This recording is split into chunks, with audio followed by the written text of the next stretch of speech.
Hello everyone, welcome back to my channel. ఈరోజు వచ్చేసి ఆనపకాయతో నేను కర్రీ అయితే చేస్తున్నాను.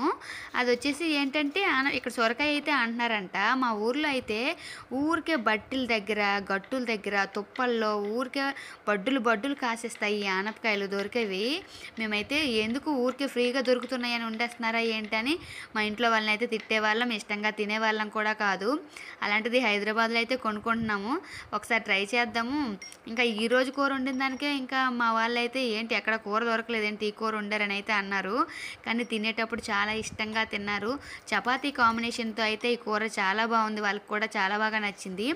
ఆనపకాయలో పాలు అయితే వేశాను, పాలతో అయితే చాలా టేస్ట్గా ఉంది. సో అది వేగేలోపు నేనైతే చపాతీ పిండి అయితే కలిపి పెట్టుకున్నాను. సో పూరి అయినా చపాతీ అయినా పిల్లలకి చాలా ఇష్టం.